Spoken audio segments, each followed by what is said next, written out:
시편은 총 150편인데 그 시기적으로 가장 가까운 때 지어진 시가 주 500년경 시고 또 그 500년경쯤 지어진 시가 시편 137편 또 시편 126편입니다.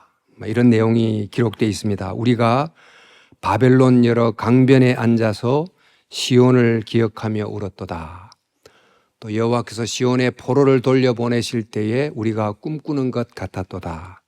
이 두 구절만을 볼 때 이 두 편의 시는 바벨론 포로에 있을 때 지어진 시임을 알 수 있습니다. 그런데 이보다 훨씬 이전의 시가 있습니다. 그 시는 바로 모세가 지은 시인데 시기로 말하면 주전 1500년경입니다. 그 시편은 주전 500년부터 주전 1500년까지를 아우르는 시기를 갖고 있다 보니 이 시편을 부르기를 천년의 노래 이렇게 부릅니다. 참 천년의 삶의 엑기스가 녹아있는 이제 시인 거죠. 그 중에 우리가 읽었던 이 시편 90편은 그 가장 오래된 모세의 시인데 그 모세가 이 외에도 여러 기도시를 지었겠습니다만 그 기도의 내용, 시 속에 담은 내용이 뭘까요? 우리 시인들이 여러 내용을 가지고 또 시를 짓기도 합니다만 그 내용은 바로 인생입니다. 누구나 다 가장 참 시적 대상이 되는 게 바로 인생일 텐데 그 인생을 대상으로 지은 이 기도시 속에 인칭대명사가 우리라는 인칭대명사도 나오고 또 저들이라고 하는 인칭대명사가 나옵니다. 그러니까 우리, 그러니까 자기를 포함한 그 백성들, 특별히 출애굽에 나오는 광야의 백성들을 보면서 하나님께 드린 기도, 이게 시가 된 게 시편 90편인 셈입니다. 그런데 이 시를 특별히 바벨론 포로기에 있던 사람들이 매우 즐겨 읽고 그들의 기도로 삼았습니다. 시편이 총 150편입니다만 그 중에 그 5권으로 분류를 해서 모세 오경처럼 시편도 오경 이렇게도 분류하기도 하는데 그 중에 이 시는 4권에 들어 있습니다. 4권이 그 배경이 바벨론 포로 시기를 배경으로 하고 있는 이 시의 첫 번째 시로 이 시가 수록이 돼 있었습니다. 그 이유는 그 바벨론 살아가는 사람들이 그 바벨론이 현장이 바로 그들에게 광야가 됐고 그러다 보니까 광야에 사는 백성들을 보면서 인생을 노래했던 그 바로 모세의 시가 바로 그들의 시가 됐다고 할 수 있습니다. 그런데 이 시는 비단 그들만이 아닌 이 땅을 살아가는 우리들 모두의 시이기도 합니다. 왜냐하면 우리 모두는 그 시간의 바람이 거세게 부는 인생 광야에서 살아가고 있고 또 모래 언덕이 이곳에서 저곳에서 생겼다가 없어지는 그런 광야에서 살기 때문에 이 시는 인생 광야를 살아가는 우리 모두를 향한 시라고 읽어도 될 것입니다. 바로 이 기도시는 이렇게 시작합니다. 주여, 주는 대대에 우리의 거처가 되셨나이다.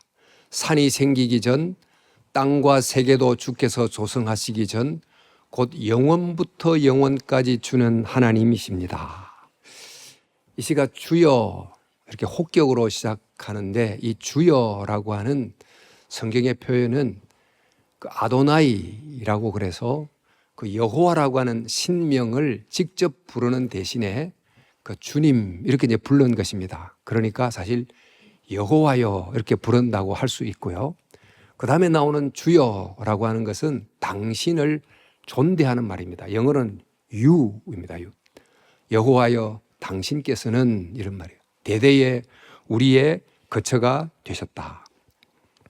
이 말은 아브라함을 갈대아 우르에서 불러낸 이후로부터 그 후손들이 살아가는 세대마다 하나님께서 그들이 살아갈 거처를 마련해 줬고 또 그 거처 속에서 그들의 삶이 역사가 되게 했다는 것입니다. 세대마다 장소는 틀려도 모두가 다 하나님이 살게 해준 거처에서 살았으니까 시적 표현으로 말하면 하나님이 우리의 거처이십니다. 이렇게 표현할 수 있게 되는 거죠. 실제로 한 개인이든 그 개인이 속한 더 큰 단위인 민족이든 간에 일정한 거처에서 일정한 시간을 살아가면서 역사를 써가고 있는데 이것이 다 하나님 때문입니다. 그런데 그것을 조금 더 넓혀보면 한 개인이 사는 어떤 일정한 지역, 또 한 민족이 살아가는 일정한 지역은 거대한 지구의 한 작은 부분에 속해 있고 더 넓게 보면 우주의 한 점 속에 속해 있는데 바로 그 자연과 세계를 만드신 분이 영원부터 영원까지 계시는 주님이십니다. 여기서 주는 당신은 이름이 하나님입니다. 이 하나님이 바로 엘로힘, 엘 이런 뜻이죠. 그래서 당신은 우리 백성에게 거처를 주심으로 그곳에서 삶을 이어가고 역사를 만들게 해주시고 그 삶과 역사가 가능하게 한 기본 바탕이 되는 자연과 세계를 만드신 하나님 엘로힘 하나님입니다 라고 이제 1, 2절에 노래하고 있습니다. 그런데 이 1절, 2절을 보면 이 속에 창세기 1장과 2장이 담겨 있다는 것을 금방 알 수가 있습니다. 창세기 1장, 하나님이 세계를 만드셨습니다.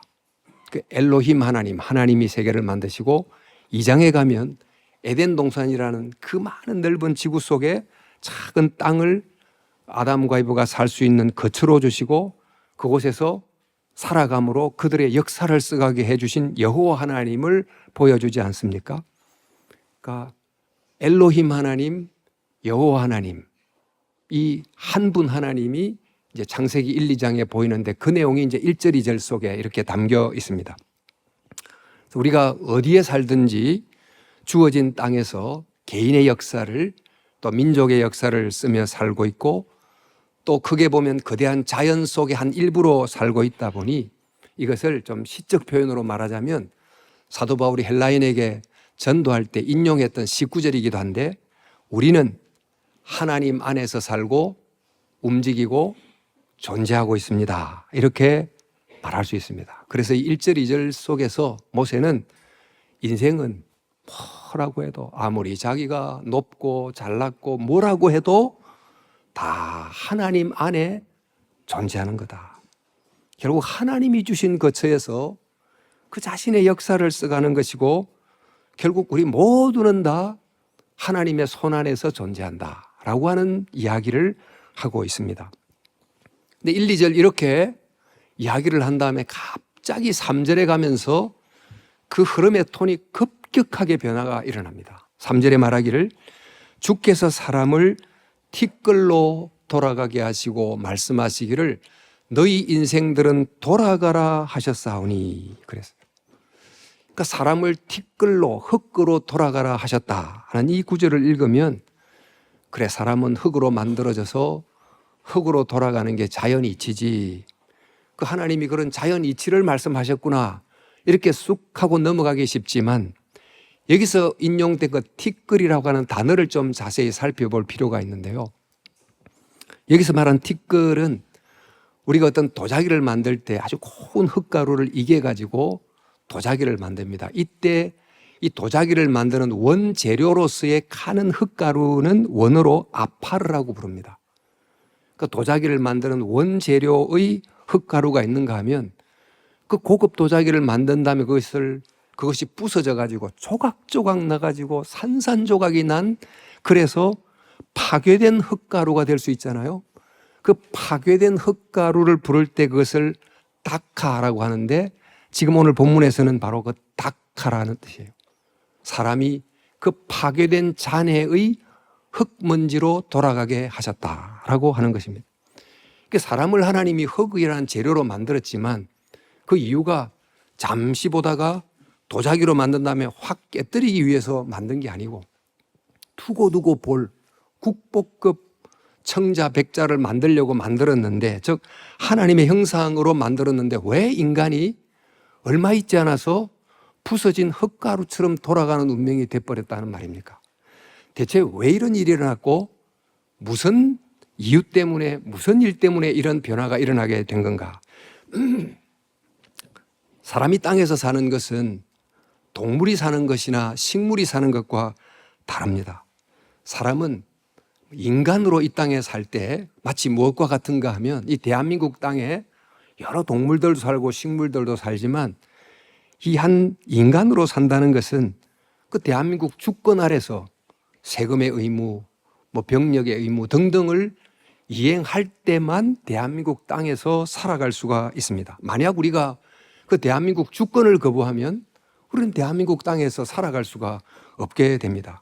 인간도 이와 같이 인간이 하나님의 땅에서 산다는 것은 그저 동물처럼 살아가는 것이 아니고 하나님의 주권 아래서 인간으로 살아가는 것인데, 만약 그 하나님의 땅에서 하나님의 주권을 거부하면 무슨 일이 일어나게 될까요? 바로 그런 일이 창세기 3장의 에덴 동산에서 일찍이 일어났습니다.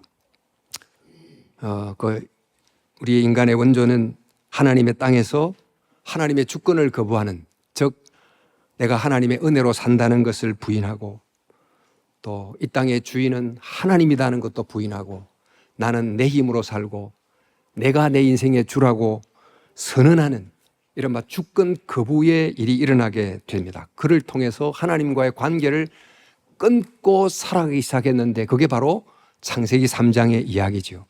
그 하나님과의 관계를 끊었던 그 삶이 곧 죽음의 시작입니다. 그게 바로 파괴된 흙먼지로 돌아가게 된 사건의 중요한 이유가 된 것입니다. 자, 이렇게 인간은 결국 티끌로 돌아가게 되는 운명이 됐는데, 그러면 이런 인간의 모습은 구체적으로 어떤 모습일까? 그게 바로 이제 4절부터 이렇게 나옵니다. 주의 목전에는 천년이 지나간 어제 같으며 밤의 한순간 같을 뿐이니다. 주께서 그들을 홍수처럼 쓸어가시나이다. 그들은 잠깐 자는 것 같으며 아침에 돋는 풀 같으니이다. 푸른 아침에 꽃이 피어 자라다가 저녁에는 시들어 마르나이다. 부서진 티끌로 돌아가게 된 이 인생의 모습을 보니까 일단 시간이 굉장히 짧다는 거예요. 근데 짧음은 다른 시간과 비교해 볼 때 더 대조적으로 뚜렷이 부각되는데, 어떻게 비교하느냐 하는, 모세는 하나님의 시간과 인간의 시간을 대조해서 보여줍니다. 그러니까 주께는 인간에게 천년이, 주께는 하루 반나절밖에 안 된다.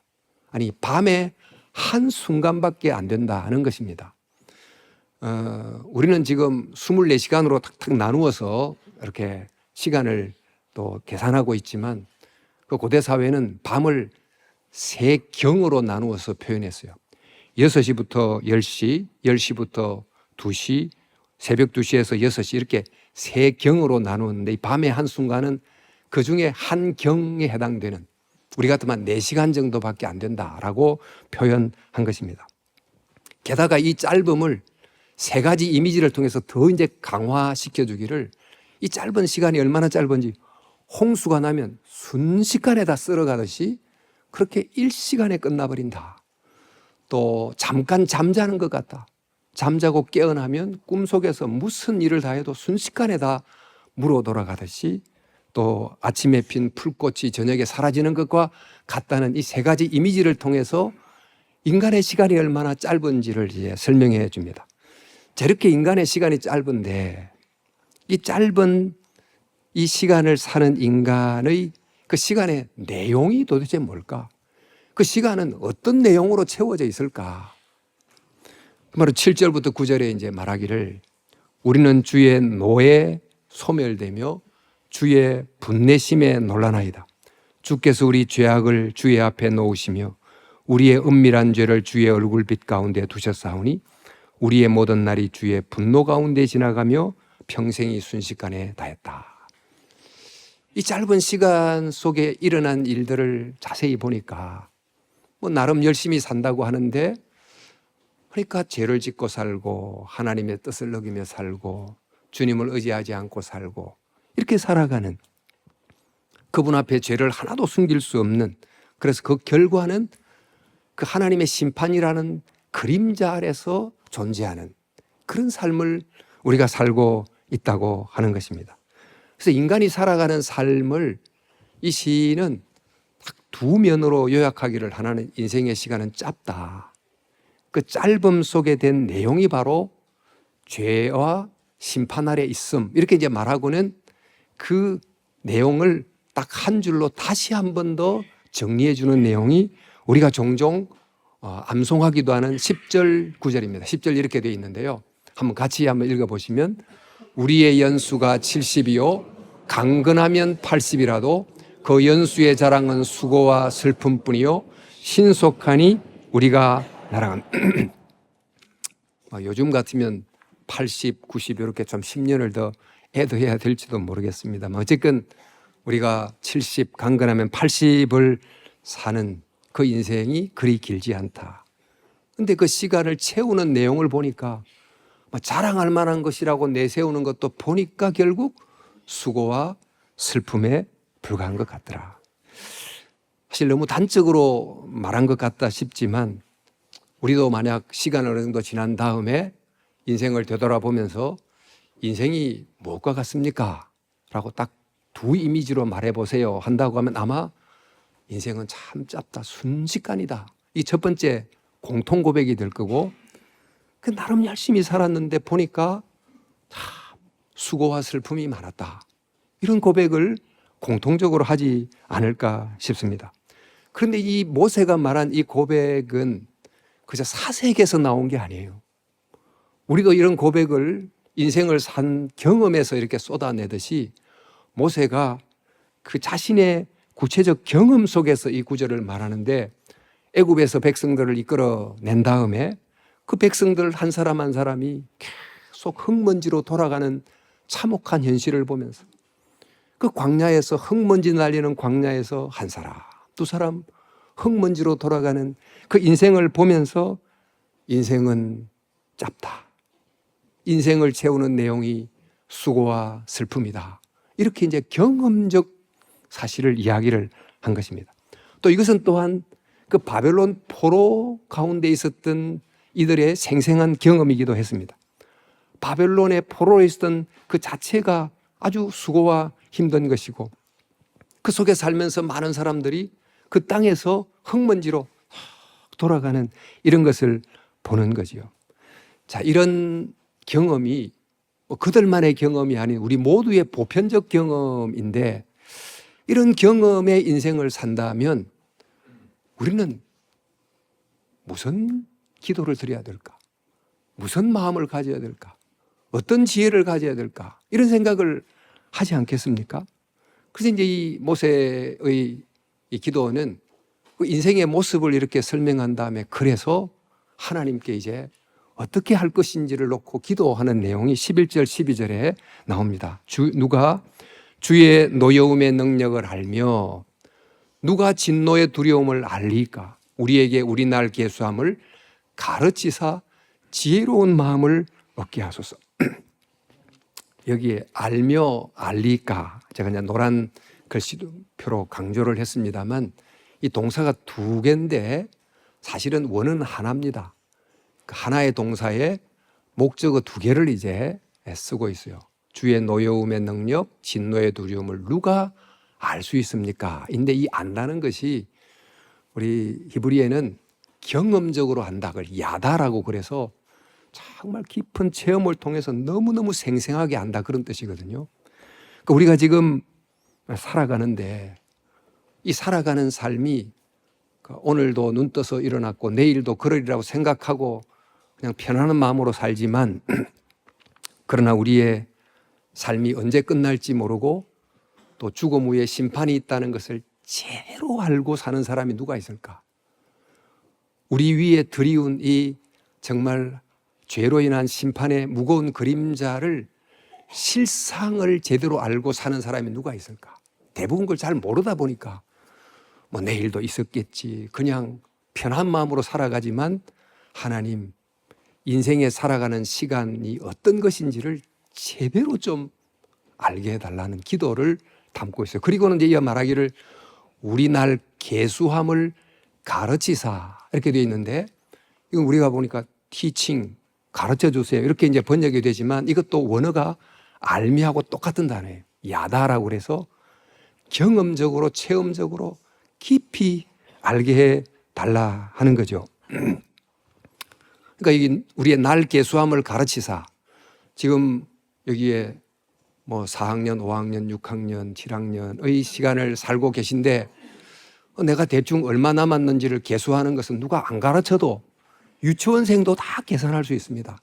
그런 의미로 얼마 남았는지를 가르쳐 달라 이런 게 아니고 가만히 생각해 보니까 참 인생이 내가 얼마 남았지라는 것을 가슴에 저절이 새길 정도로 철저하게 느끼면서 알게 해달라는 거예요. 내가 남은 세월이 얼마 안 되구나. 얼마 남았지라는 것을 수학 계산으로 하는 게 아니고 정말 내 인생을 생각하면서 간절한 마음으로 깨닫게 해 달라는 것입니다. 치열하게 느끼게 해 달라는 거죠. 남은 시간의 길이를.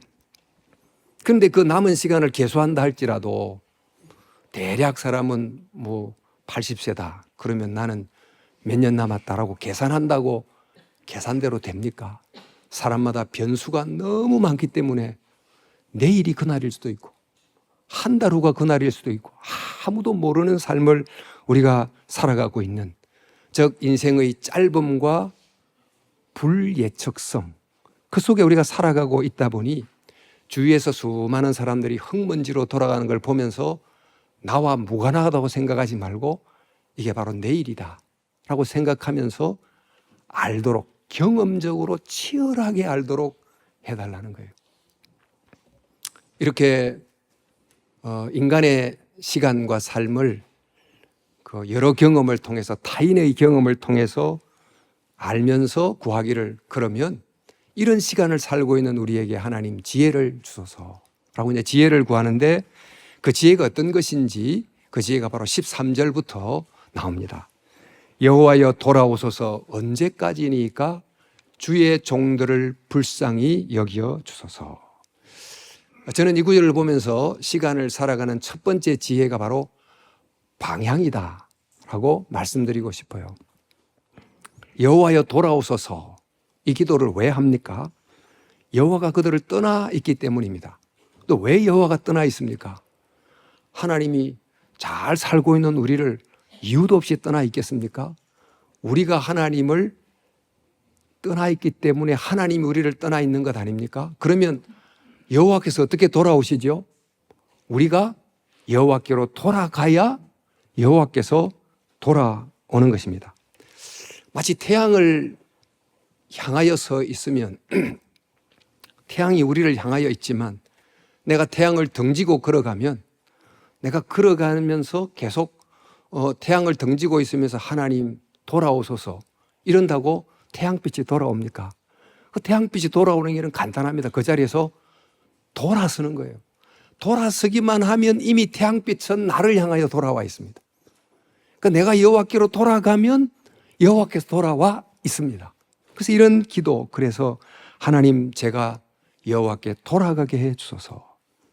그런데 우리는 내가 지금 가는 방향이 여호와를 향하는지 여호와를 등지고 있는지, 이 방향이 가장 중요한데, 우리가 가만히 보면 내가 가는 길에서 어떤 사람은 걷고 어떤 사람은 뭐 자동차 타고 어떤 사람은 비행기 타고 이렇게 이제 가니까 어떻게 하면 가는 길을 편안하게 가는가, 또 편리하게 가는가, 이런 것을 생각하지 이렇게 감으로 방향이 무엇인지는 별로 생각지 않고 열심히 가는 것입니다. 얼마만큼 더 좋은 편한 곳에서 시간의 길을 가느냐만 생각하지 이 시간의 길이 결국 어떤 방향을 향하고 있는지는 모른 채로 그냥 가고 있는 경우가 많다고 하는 것입니다. 그러나 방향이 잘못되면 가는 만큼 손해보는 것입니다. 가는 만큼 목적지에서 멀어지는 것입니다. 우리의 방향은 결국 둘 중에 하나입니다. 에덴의 동쪽 문으로 되돌아가느냐, 동쪽 문에서 떠나가느냐. 탕자를 비유하면 아버지를 떠나가느냐, 아버지에게로 돌아가느냐. 여호와께로 돌아가느냐, 여호와로부터 멀어지느냐. 둘 중에 하나의 길을 걸어가고 있어요. 모세가 백성들을 광야에서 인도할 때만 해도 광야 생활이 힘들다고 애굽으로 돌아갑시다 라고 하는 무리가 있었고, 힘들지만 가나안으로 갑시다 라고 하는 무리가 있었듯이 결국 인생은 두 방향 중에 하나밖에 없다.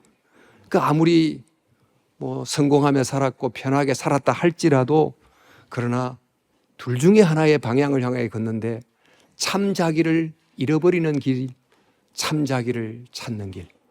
근데 참 자기를 찾는 길은 하나님을 만나는 길이에요. 하나님을 향하여 걷거나 하나님을 떠나는 길을 걷거나 둘 중에 하나를 걷고 있는데 결국 시간에서 제일 중요하다는 건 뭔가? 바로 방향이다. 하나님을 향하여 걷는다는 것은 우리가 앞서도 인간이 부서진 티끌로 돌아가게 된 이유가 하나님의 땅에서 하나님의 주권을 거부했다 하는 것임을 알게 됐습니다만 지금 이 땅 내가 사는 하나님이 주신 하나님의 땅에서 다시금 하나님 나는 내 것이 아닙니다. 나는 하나님의 은혜로 삽니다. 하나님 안에 있습니다. 이렇게 고백하면서 걸어가면 마치 태양을 등지고 가다가 태양을 마주보면서 걷는 것처럼 여호와께로 돌아가고 여호와는 내게로 돌아오는 것입니다. 웨스트민스터 소요리 문답과 다른 하이델베르그 요리 문답이라는 게 있습니다. 그 문답의 첫 문항이 이렇습니다. 삶과 죽음 사이에서 당신의 유일한 위안은 무엇입니까? 답. 삶에서나 죽었으나 나는 나의 것이 아니요 몸도 영혼도 나의 신실한 구주 예수 그리스도의 것입니다. 우리는 살아서나 죽었으나 다 나는 내 거다 이렇게 생각하며 살아가는데 그렇게 살아가는 길은 계속 여호와를 등지고 살아가고 방향을 그릇돼서 살아가는 것입니다만 그러나 나는 내 것이 아닙니다. 내 몸도 영혼도 하나님의 것입니다. 나는 내 것으로 살지 않고 하나님의 은혜로 삽니다. 이런 바른 방향으로 걷는 것이 짧은 인생 시간에 가장 중요하다는 것을 모세가 경험을 통해서 알려주고 있습니다. 첫째가 방향이라면 둘째는 바로 한 단어로 말하면 오늘입니다. 오늘. 바른 방향을 향해 선 다음 이제 주어진 오늘을 그쪽을 향하여 걸어가는 것인데 14절 말씀 보니까 아침에는 주님의 사랑으로 우리를 채워주시고 평생토록 우리가 기뻐하고 즐거워하게 해 주옵소서. 우리가 매일 일어난다는 것은 매일을 선물로 받는 것이라고 할 수 있죠. 매일 아침 눈부신 아침을 찬란한 태양과 함께 선물로 받게 된 이유는 바로 오늘을 바른 방향을 향하여 걸으라고 매일같이 선물로 주는 것입니다. 우리 나태주 시인의 아주 깜찍한 시 하나를 소개하자면 잠들기 전 기도. 하나님, 오늘도 하루 잘 살고 죽습니다. 내일 아침 잊지 말고 깨워주세요. 오늘도 내가 잘 살고 잠들면서 나는 잠으로 돌아갔는데 하나님 내일 아침 잊지 말고 저 깨워주세요. 사실 우리는 매일 죽고 매일 삽니다. 그런데 그 매일을 하나님이 걸어갈 수 있도록 주님의 사랑으로 채워주십니다. 이렇게 바른 방향으로 매일 걸어가면 궁극적 목적지는 저 멀리 있지만 우리는 정말 오늘이라고 하는 이 가까운 목적지에 도달하면서 계속 한 걸음 한 걸음 궁극적 목적지를 향해서 걸어갑니다. 그래서 어떤 시인은 이렇게 말합니다. 우리의 목적지는 저 멀리도 있지만 오늘이 바로 우리의 도달할 목적지다. 목적지는 저 먼 어딘가가 아니다. 그곳에 이르는 한 걸음 한 걸음이 목적지다. 그렇게 표현하기도 했습니다. 사실이 그렇습니다. 우리에게 있는 것은 결국 오늘밖에 없습니다. 오늘은 살아온 인생의 마지막 날이면서 살아갈 인생의 첫날입니다. 오늘만이 있기에 우리는 엄밀히 말하면 하루하루를 삽니다. 그 하루하루를 바른 방향으로 꾸준히 걸어가는 거죠. 우리 유명한 안희숙 여사가 신사참배를 거부하다가 옥중에 갇혀서 내일을 전혀 기약할 수 없는 언제 사형당할지 모르는 상황에서 그녀에게는 오직 오늘만 있었어요. 오늘을 살아야 되겠다. 하루하루를 살자. 그러면서 그녀가 옥중에서 오늘 하루를 하나님을 향하여 온 존재를 드리면서 늘 불렀던 그 찬송, 내일 일은 난 몰라요 라는 찬송 여러분 아시죠? 내일 일은 난 몰라요, 하루하루 살아요, 불행이나 여행함도 내 뜻대로 못해요.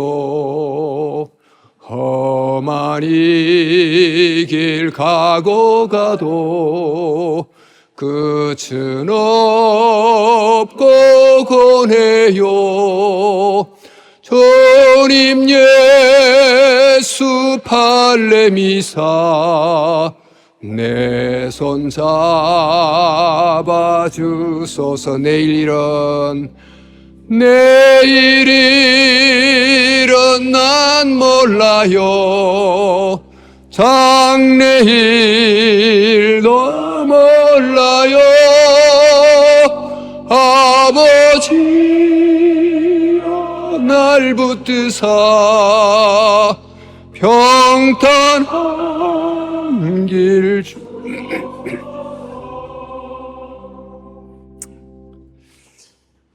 우리는 정말 하루하루를 살아가는데 이 하루하루, 오늘 하루를 하나님을 향한 방향으로 한 걸음 한 걸음 걸어가라. 이게 바로 그 모세가 우리에게 준 두 번째 지혜. 세 번째 지혜는 뭐냐? 영원입니다. 영원. 그 모세의 기도가 이렇게 이어집니다. 우리를 괴롭게 하신 날수대로와 우리가 화를 당한 연수대로 우리를 기쁘게 하소서.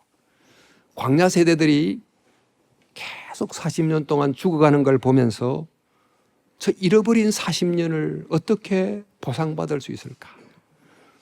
저 잃어버린 40년은 그냥 허송세월한 게 아닌가? 이런 생각이 얼마나 깊게 들었겠어요. 무언가에 의해서 보상받지 않으면 저 흘러가 버린 세월을 어떻게 할 건가?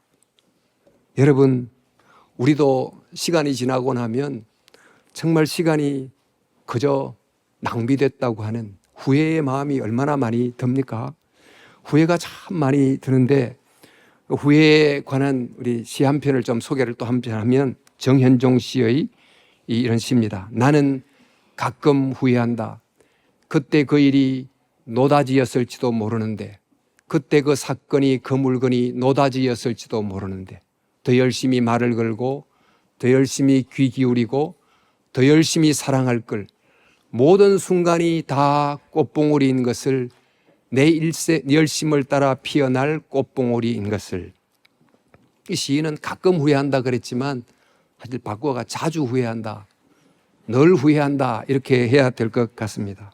생각해 보니까 그때 그게 하나님 주신 기회였는데, 그때 내가 만난 사람이 하나님이 보내준 천사였는데, 그렇게 생각하고 그때 정말 최선을 다했더라면, 그때 정성을 다했더라면, 그때 정말 사랑을 쏟았더라면, 그런 후회가 얼마나 있습니까? 그러나 아무리 후회해 본들 흘러간 시간은 되돌아오지 않습니다. 어떻게 해야 될까요? 어떻게 잃어버린 세월을 되찾을 수 있을까? 방황과 불순종으로 잃어버린 광야의 40년을 되찾을 수 있는 길은 하나입니다. 남아있는 시간을, 잃어버린 시간 때문에 가진 그 애절함을 가지고 더 간절하게 바른 방향으로 하루하루를 걷는 것입니다. 바벨론 포로 생활에 70년이 낭비되지 않는 시간이 되려고 하면 다시 고향으로 돌아온 그 땅에서 하나님을 향하여 열심히 살아가는 것이지요. 제가 또 한편 시를 자꾸 인용하다 보니까 한 편을 더 인용하면 이혜인의 11월의 기도라는 시인데, 오늘은 어제보다 죽음이 한치 더 가까워도 평화로이 별을 보며 웃어주는 마음, 살아라 오늘을 더 높이 나 불던 피리를 찾아야겠네. 지난 과거가 아쉬울수록 그래, 남아있는 오늘을 더 높이 날며 살자. 그래, 이전에 불던 피리를 다시 꺼내어 피리 불며 살자. 이렇게 하며 사는 거예요. 이제 이렇게 더 높이 산다는 것은 단순히 그냥 바쁘게 살자, 내가 평소 하고 싶었던 일을 하며 살자, 이런 정도가 아닌, 그동안 내 원하는 대로 내 하고 싶은 일을 위해서 살았다면 하나님께서 매일 24시간 1440분 86,400초라는 것을 쓰든 안 쓰든 내 통장에 계속 넣어주시는데, 이것을 가지고 흘러가지 않을 것을 사는 방식으로 살아가는, 흘러가는 시간을 가지고 흘러가지 않는 영혼을 이제 사야 되겠구나, 그렇게 살아가는 것입니다. 막달라 마리아를 한번 생각해 보세요. 그녀가 예수님을 만나기 전 그녀는 정말 어두운 삶, 수치스러운 삶, 방황의 삶, 누구에게도 고백할 수 없는 그런 잃어버린 세월을 살았습니다. 그러다가 예수님을 만난 다음부터 정말 하루하루 예수님을 따르는 방향으로 걸어가면서 잃어버린 세월을 조금씩 되찾는 시간을 살아갔는데, 어느 날 예수님께서 십자가에 못 박히기가 바로 얼마 전이라는 것을 직감적으로 알아차린 막달라 마리아는 자기가 가진 거의 전부에 해당되는 향유를 이렇게 깨뜨려서 예수님의 머리에 붓게 됩니다. 그녀의 이 한순간의 행동이 그녀의 잃어버린 전 세월을 다 되찾아버릴 정도로 강력한 의미를 가진 사건이 된 것입니다. 그 한 사건이 일생 전부의 무게보다 더 무거운 사건이 됐습니다. 그래서 주님께서 그녀의 사건을 보고 복음이 전해지는 곳곳마다 이 여인이 행한 일을 전파하게 하라, 이렇게 말씀하기도 했죠. 여러분, 흘러간 시간을 가지고 흘러가지 않는 영혼에 속한 것을 사는 것, 그게 뭘까? 사실 그것은 앞서도 말했듯이 참된 나를 찾는 것, 또 잃어버린 한 영혼을 주께로 인도하는 것, 내가 하나님을 만나는 것, 이런 것들이 바로 흘러가는 시간을 가지고 흘러가지 않는 영혼을 사는 것이 될 것입니다. 정말 우리가 어떻게 살았든지 결국 다 시간은 흘러갈 것이고, 마지막 하나님 앞에 기억되는 것, 무엇을 만들어야 되는데, 천국에 가져갈 무엇을 장만을 해야 되는데 하나도 장만하지 못하면 결국 세월은 다 낭비된 것이 되는 것입니다. 오늘 토요일 새생명 축제가 있습니다만, 한 영혼을 주께로 인도한다면 바로 이것은 내 삶 속에 흘러가는 시간을 값주고 흘러가지 않는 영원한 것을 사는 것에 해당이 될 것이고, 또 흘러가는 시간 속에 있는 그 어떤 VIP에게 영혼을 선물로 주는 가장 귀한 사랑이 되지 않겠습니까? 그래서 이런 방향으로 살아가면 결국 어떻게 되는가? 우리의 시간 속에서 살아갔던 일이 허무하지 않게 된다, 견고하게 된다. 그래서 마지막 16절 17절이 말하기를, 주께서 행하신 일을 주의 종에게 나타내시며 주의 영광을 그들의 자손에게 나타내소서.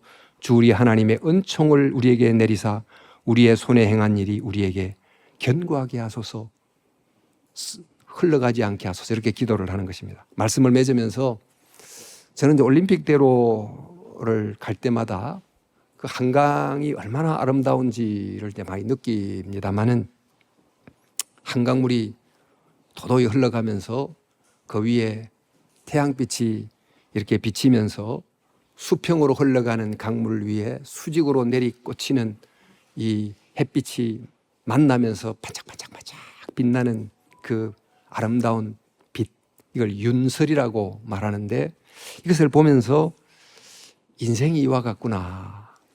인생은 흘러가는 시간의 수평 위에 그 영원이란 수직이 매 순간마다 다 있으면서 흘러가는데 하나님을 향하여 흘러가는 거구나, 이런 생각을 종종 합니다.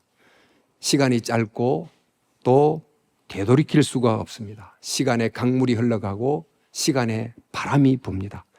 세월이라는 광야에서 시간의 강물 위에서 세월을 계수하는 지혜를 주시옵소서.